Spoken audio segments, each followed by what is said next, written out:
Sydney Opera house স্থাপত্যের মহিমা ও সংস্কৃতির হৃদয়, অস্ট্রেলিয়ার আইকনিক ল্যান্ডমার্ক, বিশ্ববিখ্যাত স্থাপত্যের এক অনন্য নিদর্শন সিডনি অপেরা হাউস। আজ আমরা আপনাকে নিয়ে যাব এই বিস্ময়কর স্থাপত্যের রহস্য ও সাংস্কৃতিক জগতে। ড্যানিশ স্থপতি ইয়র্ন উডজনের নকশায় 1966 সালে নির্মিত এই ভবনটি তার সাদা টাইলসের ছাদে যেন নৌকার পালের ছন্দ বয়ে বেড়ায়। ইউনেস্কো বিশ্ব ঐতিহ্যের তালিকাভুক্ত এই স্থাপত্য শিল্পের এক জীবন্ত উদাহরণ। এখানে অপেরা, ব্যালে, থ্যাঙ্কস থেকে শুরু করে আন্তর্জাতিক কনসার্ট সহ সবই হয়। প্রতি বছর লক্ষাধিক পর্যটক ও শিল্পানুরাগী আসেন এই ম্যাজিক উপভোগ করতে। গাইডেড ট্যুরে জানা যায় অপেরা হাউসের নির্মাণ ইতিহাস, স্থাপত্যের গল্প। আর শীতাতপ নিয়ন্ত্রিত হলে সঙ্গে একটি অতিরিক্ত জ্যাকেট নিয়ে যাওয়াই ভালো। 1973 সালে উদ্বোধনের পর থেকে এটি স্থাপত্যকলা ও পরিবেশনা শিল্পের আইকন হিসেবে স্বীকৃত।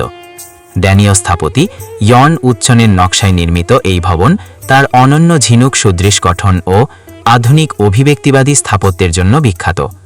সিডনি অপেরা হাউস মূলত 4টি প্রধান শৈল্পিক মাধ্যমের জন্য ব্যবহৃত হয়। অস্ট্রেলিয়ান ও আন্তর্জাতিক নাট্যকর্ম যেমন শেক্সপিয়ারীয় নাটক বা সমসাময়িক প্রযোজনা মঞ্চস্থ হয়। সমকালীন নৃত্য এবং আর্ট ইনস্টলেশনও এখানে দেখা যায়। 5টি প্রধান থিয়েটার হল রয়েছে, যার মধ্যে কনসার্ট হল 2679 আসন, অর্কেস্ট্রা ও বড় সঙ্গীতানুষ্ঠানের আয়োজন হয়। অপেরা ও ব্যালে পরিবেশনার জন্য রয়েছে opera theatre.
Sydney Opera House কেবল একটি ভবন নয়, এটি শিল্পের জীবন্ত মন্দির, যেখানে স্থাপত্য ও পরিবেশনা শিল্পের মেলবন্ধন ঘটে।